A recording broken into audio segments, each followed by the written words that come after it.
But I want to make this clear. Spencer Steer has had an okay season. He was supposed to be better than that. And in fact, last year he was better than that.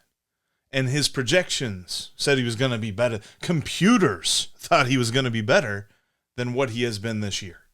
And while he hasn't been bad, and I would not list Spencer Steer as a key reason why the Reds did not achieve their ultimate goal in 2024. Well, I'm sorry, the ultimate goal that we thought they would achieve. They're still on track to achieve management's ultimate goal. They only have to lose, if they only lose 4 more games the rest of the year, 500, baby. The most interesting 500 team in baseball.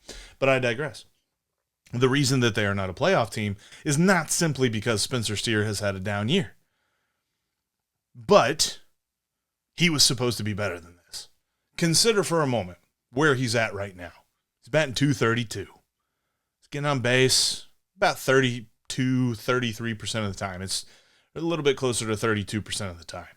And he's slugging a bit over 400. He's nice, nice little tidy slugging percentage. Last year, he hit .271. Got on base almost 36% of the time and slugged .464. He did that. It wasn't he was projected to do that. He did that. And then the ZiPS projection system, Fangraph's main projection system, computers, said, okay, he's going to have a slight regression this year, but he's going to hit .263, get on base 34% of the time, 35% of the time, and slug .451. Boy, we would take that right now. I don't know that that's the difference between the Reds being where they are and being a playoff team, but the lineup just feels a little bit more cohesive if that's the year that Spencer Steer had. But as it is, Spencer Steer has been flirting with dropping into the 220s in the batting average. And look, he's still drawing walks. He still has decent plate discipline. His strikeout percentage has not gone crazy. It's just there's been something that has negatively affected him this year, which is the batting average on balls in play for a super large sample size. Usually you see bad luck over a smaller sample size, but he's had over 600 plate appearances, and his BABIP is still only 266, which is almost 30 points below league average. League average batting average on balls in play is 290. His is 266. So he has, at least by that statistic, gotten unlucky. But let's dive in a little bit further. Why is Spencer Steer here and not where we thought he would be? I said it, and I firmly admit this. It's corny as heck, but I stand by this. He's the mashed potatoes. Think about any sort of, holiday plate that you might be filling up. Look, we're getting close to Thanksgiving, and by close, I mean we're like, a couple of months away. That's in the red zone for me for Thanksgiving because I love Thanksgiving. It's like my favorite holiday. But the mashed potatoes on your Thanksgiving plate are not the reason that you made the plate. It's not the key member, but it's the thing that brings it all together. And Spencer Steer is the guy that brings this lineup all together. And because he has had a down year, the lineup itself has been very inconsistent because he was supposed to be the consistent driving force behind everybody. Behind the stardom of Ellie De La Cruz, behind the perceived power of Christian Encarnacion Strand that we never saw, behind the resurgence of Tyler Stevenson, things like that. You are always going to have Spencer Steer, and he hasn't been there. And one of the biggest reasons has been his quality of contact.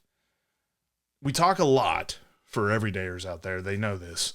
But if you're a little bit new to the Locked On Reds podcast, I enjoy the Baseball Savant website, StatCast. Talks a lot about exit velocity and things like this. And when you look at exit velocity, what it is telling you is that a guy just isn't getting the kind of contact that you want to see. League average exit velocity is 88.5 miles an hour. Spencer Steer is at 87.9.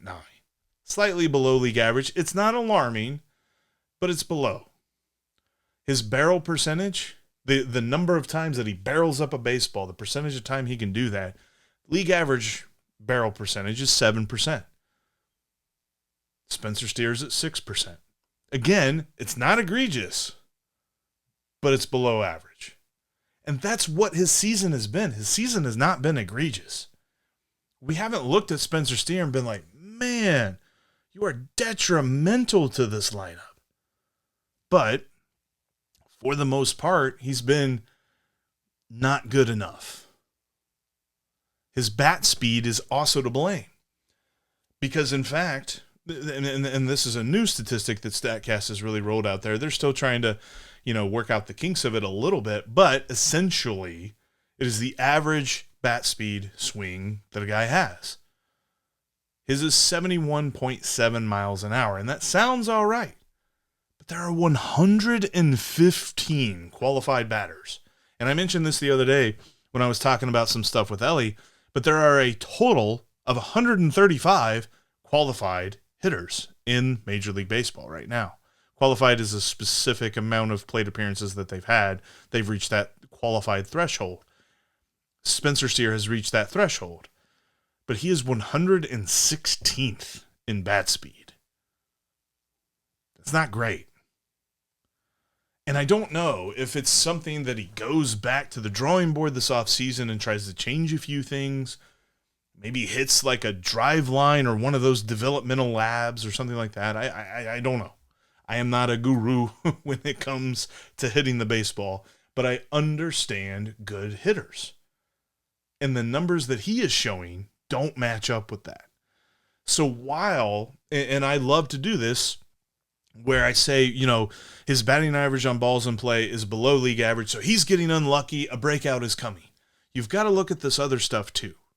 And you've got to understand that while one stat says, yeah, we're probably going to see him break out a little bit, this has been 600 plate appearances of a quote-unquote unlucky batting average on balls in play.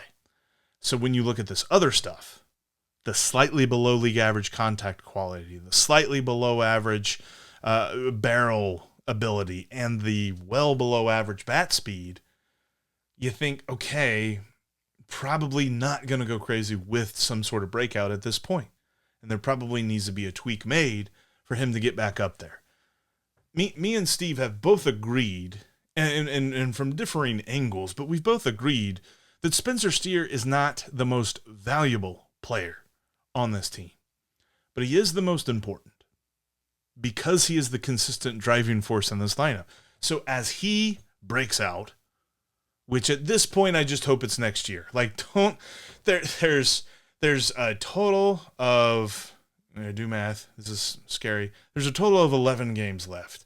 If he goes on some sort of hitting streak where he only makes like 2 outs in the next 11 games, I'm going to be kind of bummed about that. I want him to break out next year.